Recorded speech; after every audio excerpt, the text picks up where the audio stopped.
Welcome to 242. We are so glad you guys are here. I'm excited to be here with you. And I know it sounds a little bit cliche, okay? And if you know me, I don't love cliche, but I kind of felt like the summer was never going to end.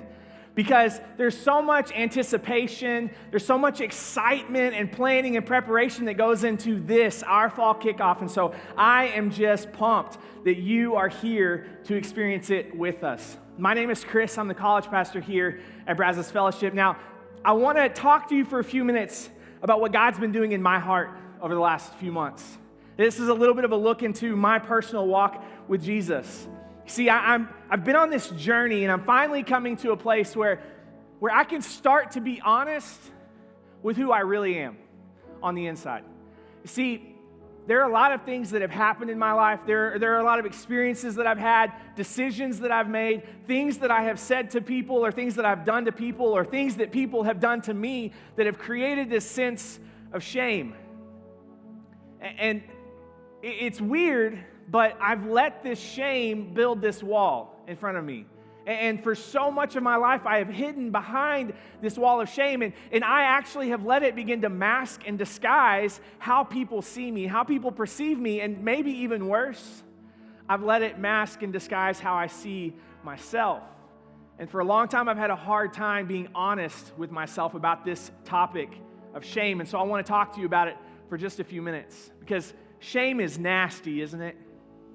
If we're not careful, man, it will mess with us. It will completely wreck us, and honestly, it can enslave us. And I think for a lot of us in this room, at some point in our life, because of an experience we have, maybe something someone has done to us, taken advantage of us, and it's created this sense of shame in our life, and we've let it build a wall. We've let it begin to influence not only how people perceive us, not only how we perceive ourselves, but it's starting to influence who we're becoming. But what if I told you there was a better way? What if I told you it didn't have to be like that? Now, I want to spend a few minutes looking at a story about a woman named Rahab.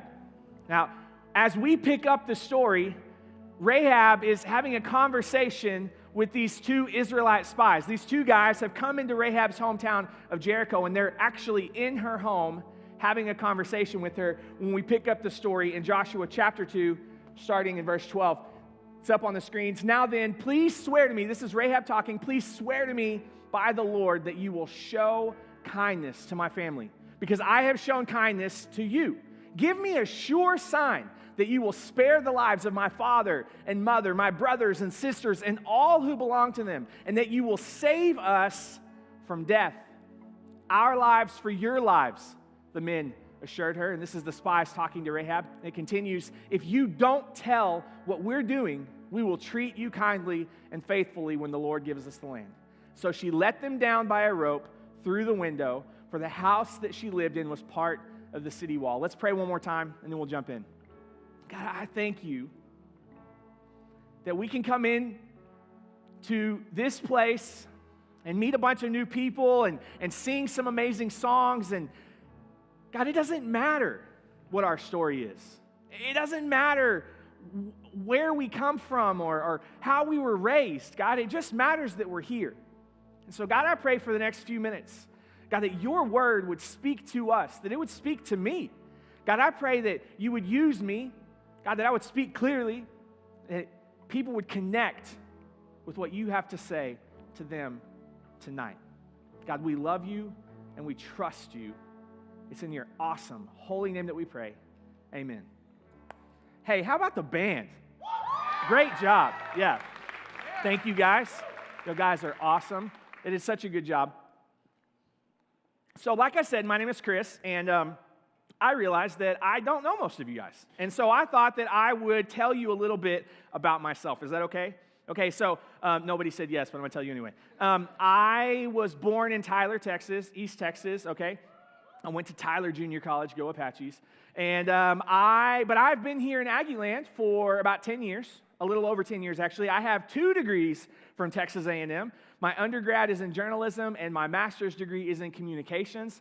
Let's see, my wife, okay, my family. I have been married to my amazing wife, Leisha, for a little over 9 years. We just celebrated our 9-year anniversary a couple of weeks ago. And we have the two cutest kids ever, but they're trouble. Like, they're cute, but golly, they're trouble. So Landry, the older one, is almost 3. She'll be 3 in a couple months. And then Campbell, the younger one, is almost 1. So we believe they're the cutest kids ever, but we also have to live with them 24 hours a day, and they're not always cute, okay? So we love them. We can't imagine life without them, but they keep us really busy. Okay, what else do you need to know about me? I love sports, especially collegiate softball. Now, I know that's weird, okay? But I'm actually the PA announcer for Fighting Texas Aggie softball. Thank you very much. And so I love collegiate softball. I'm ultra competitive, so you'll find that out. Just hang around. I'm ultra competitive. I'm not even trying to work on that. I'll just be honest with you. I'm okay with being ultra competitive. I like it, and anyway. I really love college students. I think I have the best job in the world because I get summers off, kinda, sorta. I get to stay up late, and I have 2 kids. I don't get to sleep in early. But I love my job, and I love college students. I also, here's the last thing, I really like pizza, okay? So y'all are poor college students, but if you ever have a gift card to a pizza place and you want to take me to lunch, I'm all about it, okay? I love pizza. I think it should be eaten every day of the week. So now you know a little bit about me, and I would love it if you would introduce yourself at some point, and I would love to get to know a little bit about you. Now, here at 242, we are all about 2 things. The first thing is this: we are all about community. We are all about community. We go out of our way to create an environment where you can feel accepted and welcomed and loved and safe. Now, we do this not because we want you to like us. I mean, we would love it if you like us. But we do this because we believe so strongly that you need biblical community. And so we want to create an environment where you can experience that, where you can experience community, a community of people that are celebrating you, a community of people that are fighting for you, that are struggling beside you, and ultimately a community of people that are growing with you. The second thing that we're all about is pointing people to Jesus. We're all about community, and we're all about pointing people to Jesus. Now, it doesn't really matter where you are on your faith journey. We're just glad that you're here. Maybe you haven't been to church in years. Welcome. Maybe you grew up in church. Welcome. Maybe your friend convinced you to come because there are free popsicles afterward. Welcome. Okay? We're just glad that you're here. And it's okay if you think that this is a little silly. It's okay if you have questions or you have doubts. This is a safe place for you to be, to work through that and to figure that out. I'm not standing up here trying to convert you or to convince you of anything. I am simply here, we're all here, to point you to Jesus. Now, you see it on the screen, but you could sum it up like this: 242 exists to foster community among college-age young adults while guiding them into a growing relationship with Jesus. And we talk about community a lot, and we get our definition from Acts 2:42. Said, this is talking about the early church. They devoted themselves to the apostles' teaching, gathering together for fellowship, breaking bread, and praying. Like, that's what we're all about. We are all about community. We believe that happens not just from gathering together for a Bible study. That's great. That's important in us growing in our faith. But it also takes a commitment from you. It takes a commitment from me to actually invest in living life together, even outside of coming together for a Bible study. And I got to tell you, that may scare you or that may excite you, but either way, it is not always easy. I read a book this summer by a guy named Donald Miller, and it's a book called Scary Close. Great book. You should definitely check it out if you like to read. And he was talking about community and intimate relationships, and he said this: to have intimate relationships, you have to show people who you really are. And then he continued a few pages later: we have to know ourselves to truly be known. He said we have to know ourselves to truly be known. And that is what this series that we're starting tonight, Exposed, is all about. We're going to spend the next 3 weeks talking about things that we tend to hide behind, that we tend to let walls go up, and sometimes it's because we are intentionally trying to portray a certain image to the people around us. And then other times it's because of our life experiences, it's because of the decisions we've made where a disguise or a mask goes up and we can't truly experience community. We can't truly be known by the people around us unless we actually know ourselves, which takes us back to Rahab. We talked about it at the beginning. And we don't know a lot about Rahab, but we do know a few things. First of all, we know what her occupation is. She's a prostitute. You're like, wow, I didn't think I was going to talk about that coming to church tonight. Yeah, so Rahab is a prostitute, and we also know about her hometown, Jericho. So Jericho is famous. It's in the Bible several times. There's quite a few stories about it because it has this really tall, big wall that surrounds the entire city of Jericho. And there's this guy named Joshua, and Joshua and all the Israelites march around this wall, and the wall comes crumbling down, right? That happens a few chapters after the story in Rahab. But here's something else we know about Rahab. It's not a very big city. It's about 1,500 to 2,000 people. Now, I asked the guys to help me recreate a little bit of Rahab's living experiences, okay? And so can y'all give them a hand? They're doing such a great job. Yeah. Perfect. Right there. Just swing it around, swing it forward. There you go. Right there. Right there. It's perfect. Another hand. Good job. Awesome. Y'all didn't know you could build an apartment that fast. It's amazing what you can do when you have good help. So here's what we know about Rahab's house, okay? We know that she had a window. We read it in verse 15. It said that she had a window that was on the city wall. This window looked outside the city, outside the walls. And then we also can assume, because she lived in a house, that she had a door, right? This door faces into the city. This is where the business of the city happens. This is the comings and goings. Rahab has this door that goes into the city. And the space in between is where Rahab lives, right? We all have a place where we live. I'm not just talking about your dorm or your apartment. I mean, yes, you live there, but we also have a space in our mind. We have a space in our heart. We all have a place and a space where we stay.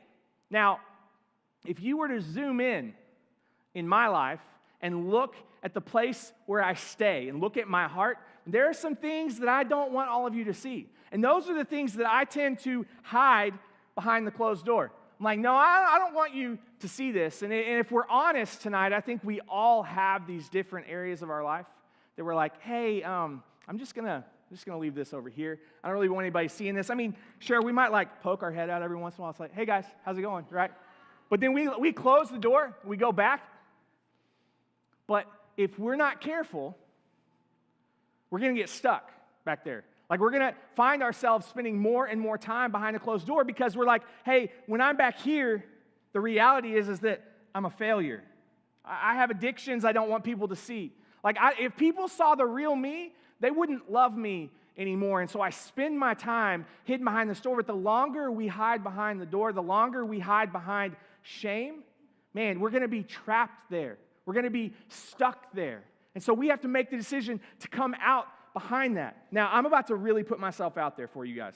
I was trying to come up with a few stories in my life as I was preparing for this of when I felt shame growing up. And I remember one of them was, I was probably in like the 7th grade, okay? And there was a church trip that I really wanted to go on. But I went home and I told my parents about this trip. I grew up in a Christian home. They were very supportive, but I go home and I tell them about this trip, and they just tell me, they're like, Chris, we can't afford it. Now, up until this moment in my life, I genuinely didn't realize that we were poor. Okay, I didn't really think about it. I didn't think about the fact that we just were poor. And so they tell me, hey, Chris, we're sorry, we can't afford it. You're not going to be able to go on this trip.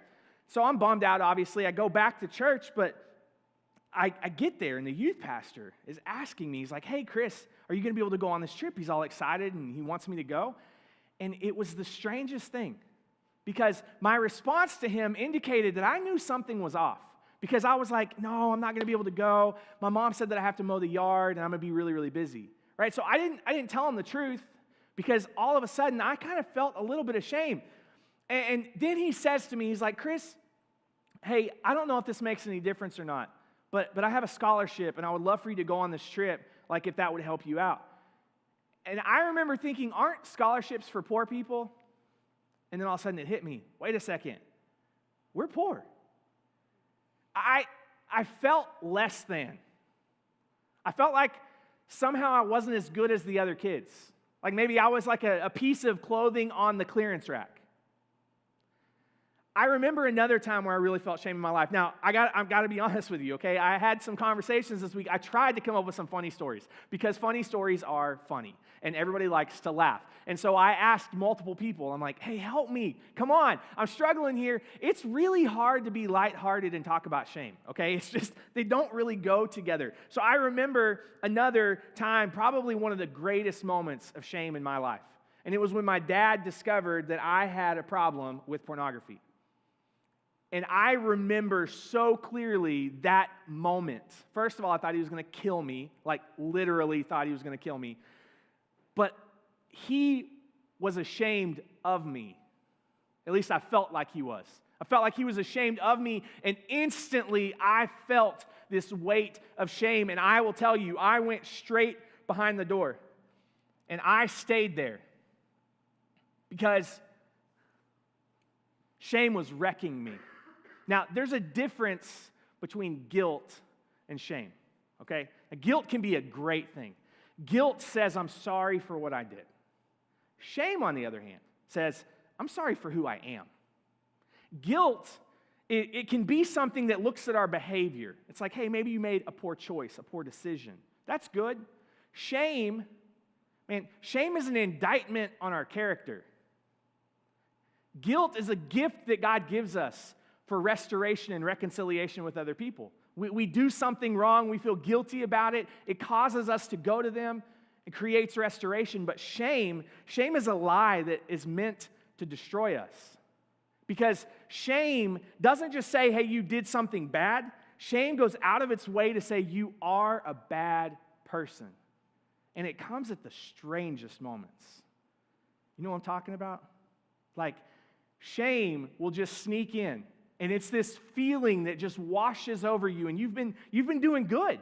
Like, you're happy, everything's going great, and you feel like, man, I got this together. And then somebody looks at you a certain way, or they make a comment, and suddenly you feel like, oh my gosh, they know. They know that I'm a fraud. They know what's going on behind the door. They discovered my addiction. They figured out that I am not who I am trying to portray myself to be, and it just washes over you. Man, shame can wreck you. It seeks to destroy you.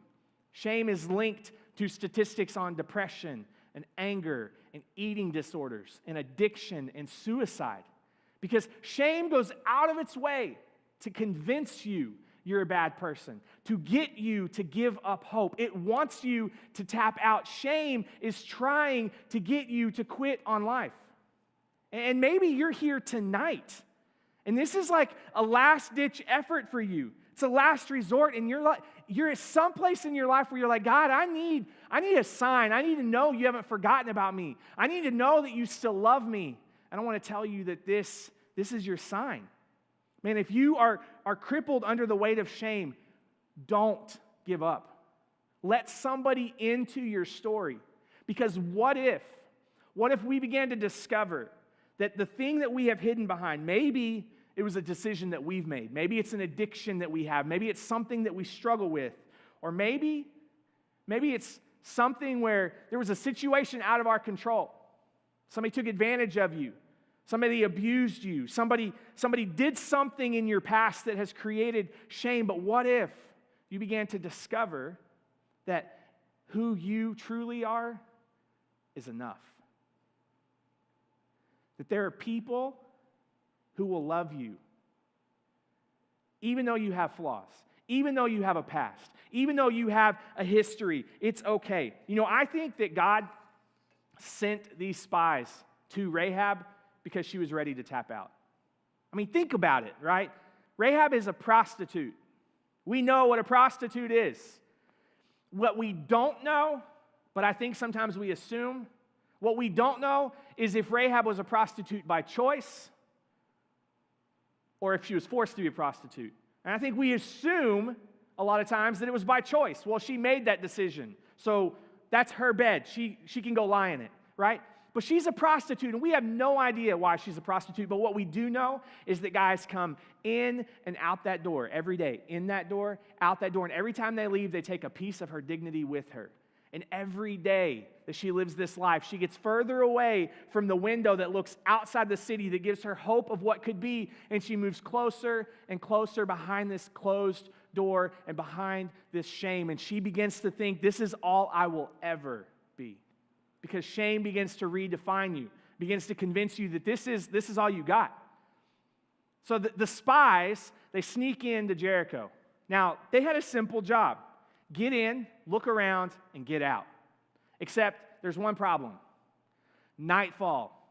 Nightfall comes, and the gates close, and the spies are still inside of Jericho, and they ain't going nowhere. There's tall, thick walls, okay? It's like a compound. They are stuck inside of Jericho, and now I have to imagine they're kind of freaking out. It's like, what are we going to do? If we get caught, man, we are done. So they start looking for an alternate. They're like, okay, we have to get out of here. We have to figure something out. And somehow they end up at Rahab's house. Now, we don't really know why they end up at Rahab's house. They didn't know her. We can assume that they had not been there before. They have not been to Jericho before, because if they had been to Jericho, there's no reason for them to need to go spy, right? So they're here to check it out. So what drew them? Did they know that Rahab was a prostitute? Like, I have to imagine that they are looking to hide somewhere where they're not going to be found, right? So they're going to go somewhere that's not super obvious, where no one will care if they're there.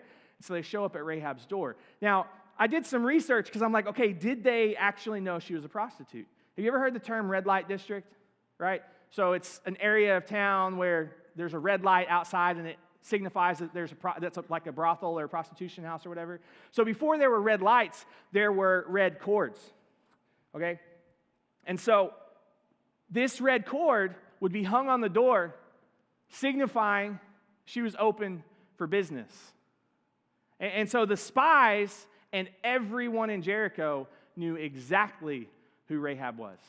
And so the spies show up, and they can see the red cord. They know who she is, and there's a knock on the door. And Rahab opens the door, and she probably thinks it's the first customers for the night, and so she lets them in. But she begins to have a conversation with them, and she realizes, man, something is different. These guys are not like the guys that normally come in here. They're not trying to take something from me. They're not trying to take advantage of me. And hope starts to spring up inside of Rahab. Man, maybe something can be different. Maybe something could change. Maybe today's the day where everything is different. And the story continues in Joshua chapter 2, verse 17. Before they left, the men told her, "We will be bound by the oath we have taken only if you follow these instructions. When we come to the land, you must leave this scarlet rope hanging from the window through which you let us down. And all your family members," I think we skipped a little bit, "your father, your mother, brothers," basically they're saying, hey, get all of your family into your house, okay? They need to be here inside the house, and if they go out into the street and they're killed, hey, it's not going to be our fault. But if anyone lays a hand on people inside this house, we'll accept the responsibility for their death. Essentially what's happening, they're carrying on this conversation. She's about to let these spies leave from her house, out her window, and escape Jericho. And they say, hey, for your kindness, we're going to spare your life when we come back to conquer Jericho. But here's the deal. You got to give us a sign. We have to know which apartment is yours. We don't know the layout of the land. We don't know this town very well. So we want you to, hey, you know what? There was this red rope hanging outside your front door. If you could just take this rope, and if you could take it and hang it on your window, that would be great. Because then when we come back, we'll know exactly who you are. And Rahab has this really tough decision to make, okay? Sure, she wants safety. But if I'm Rahab, I'm like, hey, can I put a pot in the window? Can I put a bed sheet? Can I do anything besides the red rope? I mean, I've got to imagine she has this thought process going on. Hey, this is my moment of salvation. This is the moment that can redefine my life. I don't have to be who I have always been. And when those Israelites come over the hill and they're going to take over the city, like this is the opportunity that I can rewrite my story. It doesn't matter who I used to be. It only matters who I choose to be. And so I got to think, man, can we pick anything but the red rope?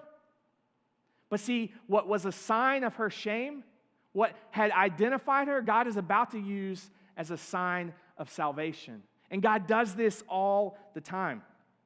Rahab puts the rope in the window. And the Israelites, a few days later, come over the hill and they can see it. And the Israelite spies are like, Joshua, that's the window. That's the woman. You see, God does this all the time where he takes our shame and he turns it into his salvation. We see so many stories where he took someone who was broken and he used them to do something significant. He took someone who was worthless, where everyone looked down on them, and he said, no, I prescribe value to you. He also, in the story of Jesus, took another symbol that represented shame. It was a symbol of the cross. See, no one used to wear crosses around their neck. It was an instrument of torture. It was embarrassing. Not only did you die, which is terrible, it's like the worst thing that can happen, right? Like nobody wants to die. Not only did you die when you were crucified, they would hang you on a cross and leave you on the side of the road for days. And everyone would walk by, and it was like demoralizing. You may not even be dead yet. A lot of times they would be alive for several days, and people are just walking by, making fun of them and spitting on them. It was the ultimate sign of shame, and God said, I'm going to use that. I'm going to use that sign of shame, and I am going to make it a sign of my salvation. God says, I'm going to flip it on its head. And it's with this in mind that the author of Hebrews is writing to us. And in Hebrews chapter 12, verse 1, it says this: Therefore, since we are surrounded by such a huge crowd of witnesses to the life of faith, let us strip off every weight that slows us down, especially the sin that so easily trips us up, and let us run with endurance the race God has set out before us. He's saying, hey, that thing that has caused shame in your life, those sins that just keep tripping you up and keep getting in your way, man, because there are so many people that have gone before us, because there's so much hope in the story of Jesus, like step out from behind that. Take a step out from behind that shame. Don't let that identify you. Run the race. Man, go all in and go for it. And I started thinking about this cloud of witnesses that he's talking about. And he's referencing Hebrews chapter 11, the chapter before. And there's stories about Abraham and Isaac and Jacob. There's stories about Moses, and there's someone else on that list. In chapter 11, it was by faith that Rahab, the prostitute, was not destroyed with the people in her city who refused to obey God. For she had given a friendly welcome to the spies. Wait, you mean that God can use someone with a story like Rahab? He can use a prostitute and insert her story into the same list, the hall of fame of all of these amazing people that God has used to change the world. And then he adds Rahab's story into the middle of that. Yeah. Because Rahab made the decision to not be identified by her shame anymore. She made the decision to step out and say, hey, I'm going to let God use what has always marked me and identified me, that has caused shame in my life, and I'm going to let that represent God's salvation in my life instead. And then in chapter 12, it continues on, verse 2, it says this: We do this, we strip off the sin that so easily entangles us. We do this, check it out, by keeping our eyes on Jesus, the champion who initiates and perfects our faith. Because of the joy awaiting him, he endured the cross, disregarding its shame. And we have a choice to make. This is what God wants to do in our life, right? It doesn't matter if you've struggled with shame. It doesn't matter what your story is. It doesn't matter who has done what to you. God wants to flip the script. And even if you have lived behind shame, he wants to say, hey, I offer a better story. I offer salvation, but we have to choose to be honest with ourselves. Because here's the deal. The only way this works is if we expose ourselves. Rahab couldn't hide the red cord any longer. She couldn't put something else in the window to signify. She had to expose, because we've convinced ourselves that freedom is people not finding out. No, freedom is when we stop hiding. Freedom is when we stop hiding. In the book, Scary Close, Donald Miller said this: I have to trust that my flaws are the way through which I will receive grace. We don't think of our flaws as the glue that binds us to the people we love, but they are. Grace only sticks to our imperfections. Those who can't accept their imperfections can't accept grace either. Man, as we walk into this new school year, you can let shame cover you. You can let it be something that you hide behind that begins to identify you or masks or disguises how other people see you or perceive you, or you can be honest with who you really are. And you can step out from behind that closed door. And you can be known because you choose to actually know yourself. Here's how the story ends with Rahab. If we jump down to verse 21, it says this: Agreed, she said, let it be as you say. There were a lot of things that were said about Rahab. And there are probably a lot of things that have been said about you. That you're dumb, that you're fat, that you're ugly, that you're imperfect, that you're not good enough, that you're a waste, that you're a disappointment, that you're an embarrassment. There are all these things that are spoken over us that want us to give up. They want us to quit. They want us to throw in the towel. That's exactly what shame tries to do. But God says, no, I love you. I choose you. I give you value. I see that you have worth. I see that you don't have to be defined by your past. God, let it be as you say. And verse 21 continues. Agreed, she says, let it be as you say. So she sent them away, and they departed, and she tied the scarlet cord in the window. We want to keep what has caused our shame on the inside, but freedom is when we no longer hide. Let's pray.